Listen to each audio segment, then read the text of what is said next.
Hello, जय श्री कृष्णा। कैसे हो आप सब? जैसे आपको पता है आज का ब्लॉग किस बारे में, अगर आप मुझे इंस्टा पे फॉलो करते हो संगीता कछावा, वहाँ पे भी अच्छे फॉलोअर्स हैं मेरे, वहाँ पे मैं कोलैब्स वगैरह करती हूँ।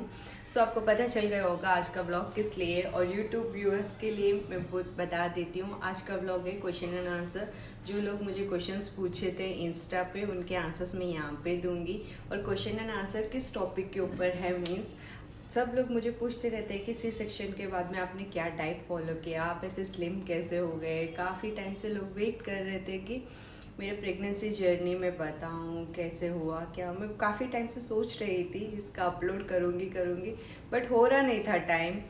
क्या है कि प्रेगनेंसी के टाइम में मैंने सोचा था अपलोड करूँगी, क्या क्या दिक्कतें आई मुझे प्रेगनेंसी के दौरान, तभी मैंने वेट लॉस किया, कैसे किया, क्या है वो सब मैं आज इस ब्लॉग में बताऊँगी। So keep watching.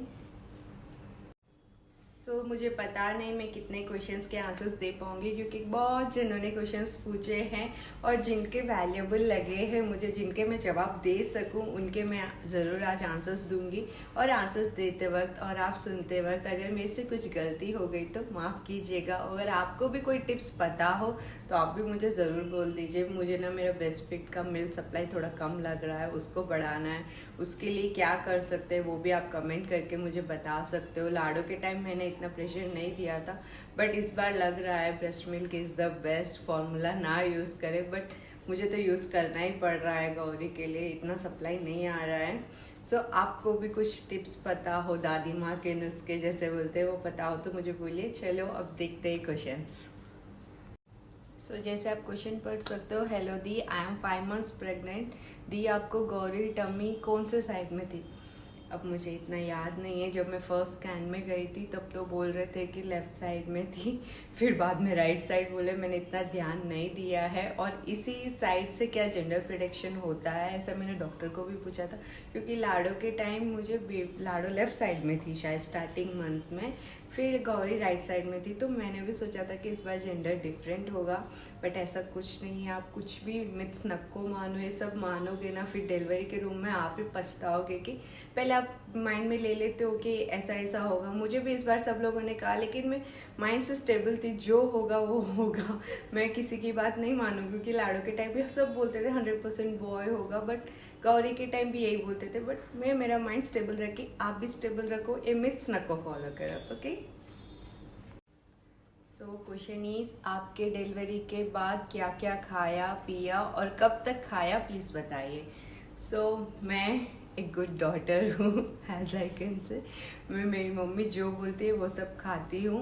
Like C section वालों को तो 1 month तक घी ज़रूर नहीं लेना चाहिए, लिए तो भी बहुत कम क्वांटिटी में लो। और फास्ट फूड से तो 4 months तक दूर ही रहना चाहिए, और ग्रीन लीफी वेजिटेबल्स ही खाना चाहिए। लाइक मुझे तो मेरी मम्मी सुबह पालक की सब्जी, रात में वो मेथी के पत्ते आते हैं ना, उनकी सब्जी खिलाते थे, दाल देते थे विदाउट टैमरिंड। खट्टी चीज़ नहीं खानी चाहिए सी सेक्शन वालों को, वो क्या बोलते हैं स्टिचेस में खटास अच्छा नहीं होता है। थोड़ा मारवाड़ी आ जाए तो आप बुरा मत मानना, फ्लो में आ जाता है। वो सब आप अवॉइड करें। पानी भी कम पिया करें। क्या पिया है वो भी पूछा है, तो पानी बहुत कम लेना चाहिए हमको। मैं लाडो के टाइम तो बहुत फॉलो करी है पानी कम पीने का, बट पानी की बात की जाए तो मेरे दोनों डिलीवरीज समर में ही हुए। समर में वाटर कंट्रोल करना बहुत मुश्किल है, मतलब थर्स्ट को कंट्रोल करना। पानी बहुत पीने का मन करता है, बट आई रियली बिलीव कि पानी ज़्यादा नहीं पीना चाहिए।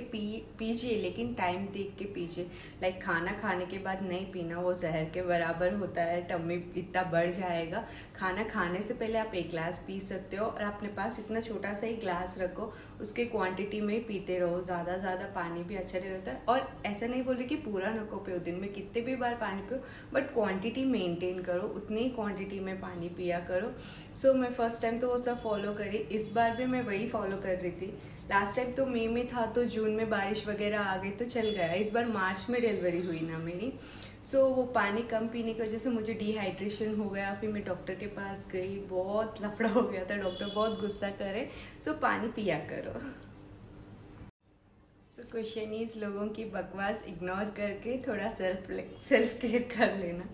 सही है, इससे बेस्ट टाइम नहीं मिलेगा आपको। एक तो आप मायके में, ऊपर से बेबी को रखने वाले बहुत जने, कोई कुछ काम नहीं कराता आपसे। बस आराम करो, फ़ोन देखो, ज़्यादा मत देखना, मेरे जैसे हेडेक हो सकता है। मैं भी बहुत कम फ़ोन देखती हूँ, जब ब्लॉग्स और या फिर किसी को जवाब देना रहता है तभी देखती हूँ। और आप सेल्फ केयर कर सकते हो, लाइक उपटन वगैरह लगा सकते हो वीकली ट्वाइस। ऐसे लगाने से अभी स्किन क्या बहुत सॉफ्ट होती है, जैसे बेबी का न्यूबॉर्न होता है वैसे हम मदर्स का भी वापस न्यूबॉर्न होता है। तो आप अभी आपके स्किन को चाहे तो ग्लोइंग और कर सकते हो। घर पे हो, आराम से यूज़ करो उस टाइम का। पोस्टपार्टम आई नो डिप्रेशन होता है, बट वो डिप्रेशन से बाहर निकल के सेल्फ केयर करो, आपको खुद को मज़ा आएगा, खुद सुंदर सुंदर दिखोगे तो अच्छा लगेगा। सबसे ज़्यादा पूछे जाने वाला क्वेश्चन यही है, ये शायद 10 पीपल ने पूछ लिया है मुझे कि वेट कैसे मैनेज किया। एक्चुअली आई वांट टू से इसका शायद थोड़ा लंबा चले जाएगा, बोर नहीं मारना आपको। जब मैं गौरी से प्रेग्नेंट थी 1.5 मंथ में ऐसा, तब मैं अच्छी हेल्थी थी, तब मैं प्रेग्नेंट नहीं थी। फिर भी आप लोग कमेंट करते थे कि दीदी क्या आप प्रेग्नेंट हो क्या, मतलब इतना ग्लोइंग चब्बी चब्बी फेस था मेरा, सब कुछ सही था वो टाइम पे। फिर मैं गौरी से कंसीव हो गई थी। फिर उसके बाद में 1.5 मंथ्स को एक दिन क्या हुआ, अर्ली मॉर्निंग मुझे हैवी ब्लीडिंग हो गई। I was like baby gone, नहीं रहेगा। इतनी हैवी ब्लीडिंग होने के बाद में तो बेबी नहीं रहेगा।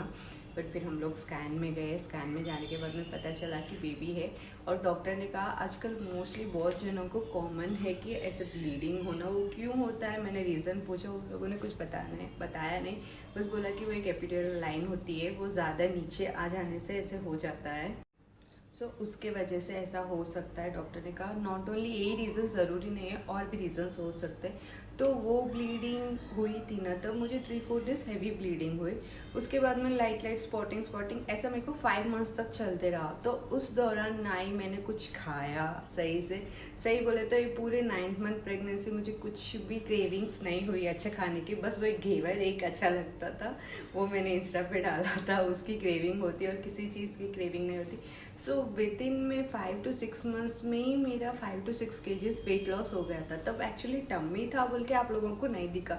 नॉर्मली बेबी डिलीवरी होने के बाद में इतना जल्दी वेट लॉस हो जाना इट्स डिफ़िकल्ट। अब मुझे देख के ऐसे नको सोचो कि इसका हो गया तो हमारा क्यों नहीं हो सकता। मेरा भी लाडो के टाइम कुछ भी वेट लॉस नहीं हुआ था, बहुत टाइम लगता है इस चीज़ में। मुझे प्रेगनेंसी के दौरान ही 5 to 6 kgs लूज़ हो गए थे ना, उसी वजह से वो ब्लीडिंग वगैरह हो गई थी ना, इसी वजह से। भाभी जान, संतूर मम्मी का राज क्या है? संतूर मम्मी, यस, मुझे भी इस बार फील हो रहा है कि मैं संतूर मम्मी दिख रही हूँ। लाडो के टाइम जो नहीं दिखी थी, ऐसा कुछ राज नहीं होता है। मैंने कहा ना, वो ब्लॉग देखो आप समझ जाओगे, वो ब्लीडिंग वगैरह होने से मैं दुबली हो गई हूँ, उस वजह से संतूर मम्मी दिख रही हूँ। थोड़े जनों को तो मैं बहुत वीक लग रही हूँ, लाइक तुमको देख रहे तो दिक्कत हो रही है, हमको ऐसा बोल रहे इतना वीक कैसे दिख रहे हो बोल के। वो वीक नहीं है, ज़रूरी नहीं है जो पतले होते हैं वो वीक ही होते हैं, हम भी स्ट्रॉन्ग है। और संतूर मम्मी का राज ये कि मैं संतूर सोप यूज़ करती हूँ। Thank you. The question is, आपको स्ट्रेच मार्क्स हुए क्या प्रेगनेंसी में? हाँ, बिल्कुल हुए हैं। स्टमक पे ज़्यादा नहीं हुए, मेरे को थाइस पे ज़्यादा है। अगर बॉयज़ देख रहे हो तो नेग्लेक्ट दिस टॉपिक, हम गर्ल्स की बात है ये। स्टमक पे ज़्यादा नहीं हुए मुझे। लाडू के टाइम भी इतने स्ट्रेच मार्क्स नहीं आए थे। गौरी के टाइम थोड़े स्ट्रेच मार्क्स बढ़ गए हैं, स्टमक पे भी थोड़े थोड़े आए हैं। लाइक एक्चुअली मेरी मम्मी को स्ट्रेच मार्क्स नहीं थे, तो मैं वही सोचती हूँ कि मुझे भी नहीं आए हैं स्ट्रेच मार्क्स। लेकिन मेरी सिस्टर को तो स्ट्रेच मार्क्स काफ़ी आए हैं। और स्ट्रेच मार्क्स नहीं आना बोले तो प्रेगनेंसी के टाइम ही आप इचिंग वेटअप खुजाओ नको, और 9 months pregnancy nails cut teach रखो, नेल्स की वजह से स्ट्रेच मार्क्स आते हैं। और आप बाद में ऑयल लगा लो, थोड़े जने बोलते क्रीम्स वगैरह से जाते हैं, मुझे आइडिया नहीं है, मैंने अभी तक किसी का देखा नहीं है। अगर आप कोई अच्छे स्किन डॉक्टर को बताते हो तो ट्राई कर सकते हो।